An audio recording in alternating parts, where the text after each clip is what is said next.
शेतकरी मित्रांनो नमस्कार. मी निलेश मांजरे ग्रीन लाईफ कृषी कोल्हापूर अंतर्गत आपलं सर्वांचं हार्दिक स्वागत करतो.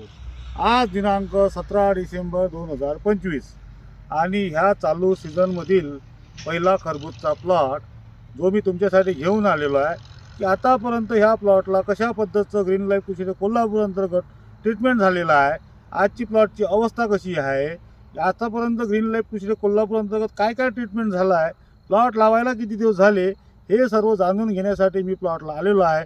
प्लॉट कुठला आहे, शेतकरी कुठला आहे, हे सर्व माहिती तुम्हाला ह्या व्हिडिओमध्ये. नमस्कार. मला तुमचा संपूर्ण परिचय द्या. माझं नाव अमित माणिकलाल गुप्ता, जिल्हा अकोला, मूर्तिजापूर. आता मूर्तिजापूरमध्ये हा प्लॉट आहे. हो सर. हायवे रोड आहे. 6 नंबर हायवे टच आहे. अमरावती अकोला. अमरावती इथं हे आपलं शेत किती एकर आहे पूर्ण? माझं क्षेत्र इथं 35 एकर आहे. Total 35 acre. हो, पूर्ण. रोडच्या इकड नाही, रोडच्या दोन्ही इकडनं. साईडला. बरोबर आहे. हो आता आपण याच्यामध्ये ज्या प्लॉट मध्ये उभा आहे हा प्लॉट आपलाच आहे. बरोबर. प्लॉट किती एकर आहे? हा 2 एकर.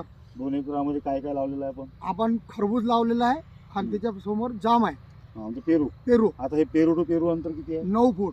आणि त्याच्यामध्ये जो बेड आहे हो. तर ह्या बेड मध्ये आणि पेरू मध्ये अंतर किती आहे? 4.5 फूट. आणि समजा हा जो बेड आहे हो. खरबूजचा, हो. खरबूज तो खरबूज अंतर किती आहे? 9 फूट. 9 फूट आहे. बरोबर. म्हणजे मी एवढं याच्यासाठी विचारलं. हो. 2 एकराचा प्लॉट आहे. हो. 2 एकरामध्ये एक बेड खरबूज आहे, हो. एक बेड पेरू आहे. बरोबर. 2 मधलं अंतर 4.5 फूट आहे. 4.5 फूट. म्हणजे एका एकराचा आपला जवळपास प्लॉट. हो. आता मला सांगा ह्या प्लॉटची आपण लागवड कधी केली? हे 13 तारीखला केलेली आहे, मागच्या 13 महिन्यात. नोव्हेंबरला. नोव्हेंबर. 13 नोव्हेंबरला आपण काय रोप लावलं, रोप बियाणं नाही, लावलं. बी लावलेला आहे. व्हेरायटी कोणती लावली? सागर सागरची खरबूजची व्हेरायटी लावली. खरबूजची रेडी. 13 नोव्हेंबर. नोव्हेंबरला आपण ग्रीन लाईफच्या अंतर्गत बीज प्रक्रिया करून सॉइल चार्जरची बीज प्रक्रिया केली. सॉइल प्लसची बीज प्रक्रिया हा. करून आपण याच्यामधील ते बी टोचलं. बरोबर. आज तारीख आहे 17 डिसेंबर. 13 to 13 30 दिवस आणि हे 4 एक दिवस महिना 4 दिवस म्हणजे जवळ 34 ते 35 दिवस प्लॉटला हो झाला झालं. आहे. झालेलं. आता मला सांगा तेव्हापासून याच्यावर केमिकल यूज किती केलं? केमिकल नाही युजच नाही केलं. मग काय यूज केलं? मी पहिले वेसल डोस भरलं. बेसल डोस मध्ये काय काय घेतलं? आपण कृषी अमृत, काळा आणि DAP DAP फक्त DAPचं पोतं घेतलं. हा. हा. हे करून बेसल डोस भरलं. बरं. त्याच्यानंतर मल्चिंग टाकून बीजची सोईंग केली, हा हा. म्हणजे बीज प्रक्रिया करून. हम्म. त्याच्यानंतर माझं आतापर्यंत 2 फवारणी झाली माझी हा. ग्रीन लाईफची. हा, हा.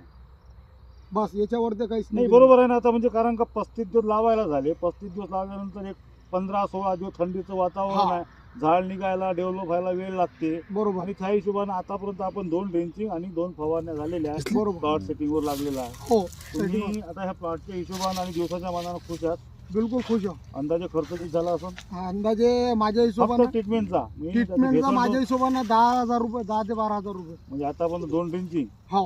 आणि 2 हा. फवारणी. 2 फवारण्या. हो. तर मग याच्यामध्ये एक सॉइल सोडलं असं? हो. सॉइलची पहिले दिलेली आहे, आपलं एक ग्रीनर सोडलं ग्रीन नंतर आणि सोडलेली एक आहे. 5,000चा जो आपला पॅक येतो हा. समजा ग्रीन ग्रोथ प्लस ते पूर्ण मिक्स कॉम्बो होते ते कॉम्बो हा. अलर्ट फायटर याच्या 2 फवारण्या काढल्या आपण. बरोबर. म्हणजे सरासरी आता तुम्ही 10,000 सांगून राहिले पण माझ्या मते एक 7,900च्या आसपास हा खर्च झालेला आहे. बेसल डोस मिळून म्हणताय तो. हा बेसल डोस हा, हा. खर्च झाला. ठीक आहे. त्या मानाने तुम्ही आनंदात आहात. बिलकुल. प्लॉट चांगल्या पद्धतीने सेटिंगवर लागलेला आहे हो. आणि क्वालिटी खूप छान आहे. हो. एवढ्या अतिप्रमाणात थंडी आहे आपल्या हा, एरियामध्ये. थंडी खूप आहे. थंडीमध्ये सुद्धा प्लॉट आपला वेल डेव्हलप झालेला आहे. आतापर्यंत सरांनी बेसिक माहिती आपल्याकडून घेतली आहे. बरोबर. पर इथं तुम्ही सागर कंपनीचं विजय हे हे बियाणं यानं लावलंय. ठेवलेलं आहे.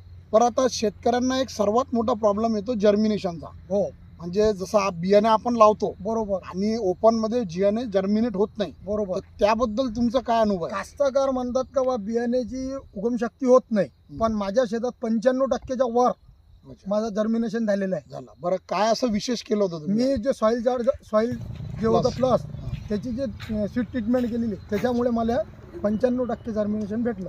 जर्मिनेशन चांगलं झालं म्हणजे बिलकुल. सॉइल लावल्यामुळे तुम्हाला जर्मिनेशन तर त्याच्यानंतर तुम्ही मग वाढीसाठी एक स्प्रे घेतला. हो.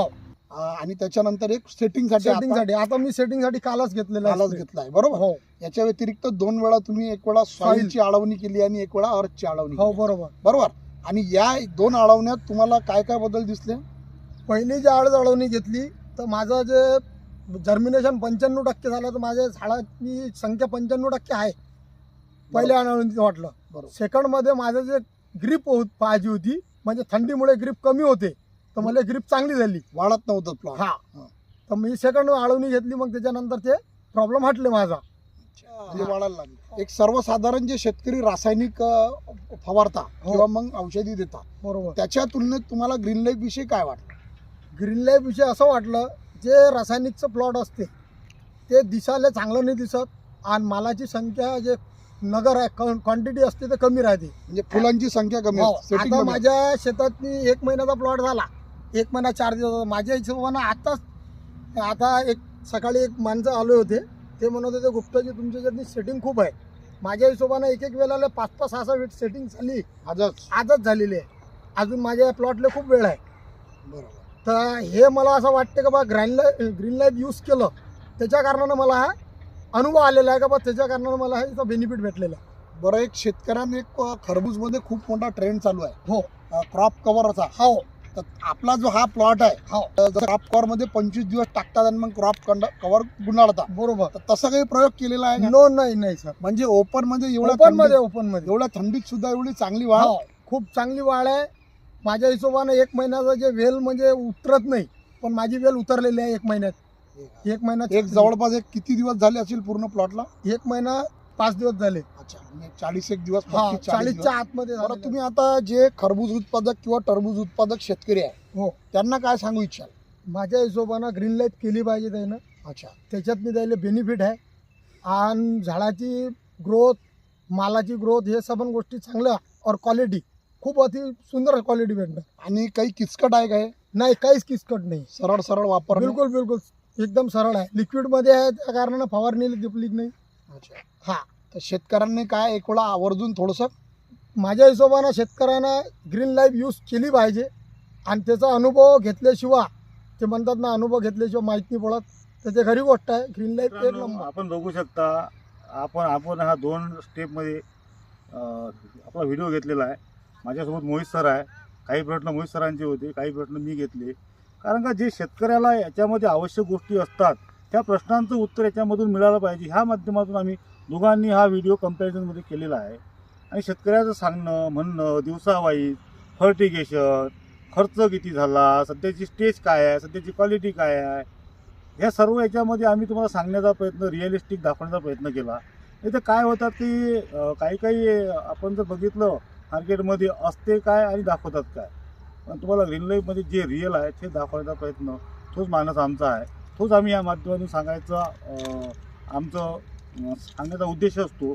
तेच आम्ही शेतकऱ्याला प्रश्न घेऊन तुमच्यापर्यंत सर्वात जास्त कसं ग्रीन लाईफ काय आहे नेमकं हे तुमच्यापर्यंत पोचलं पाहिजे, आणि तुम्हाला याच्याबद्दल माहिती मिळाली पाहिजे. शेतकरी खर्च करतोय, उत्पन्न वाढीसाठीच करतोय, आणि तो करावासुद्धा लागेल. कारण का आज काळ कसा आहे, शेतकऱ्याची अर्थव्यवस्था म्हणा, का शेतकऱ्याचं जे काही घरच्या म्हणजे आपल्या मूलभूत गरजा आहे त्या शेतीवर डिपेंड असतात. उत्पन्न वाढलंच पाहिजे, याच्यासाठी आपण खर्च करतोय.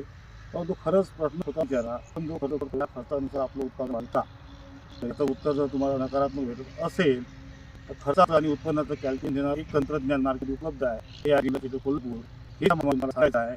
आणि तुम्हाला जाणून घ्यायची असेल तर तुम्हाला नंबर मिळेल, त्या नंबरवर आवर्जून कॉल करून, फोन करून माहिती द्या. धन्यवाद.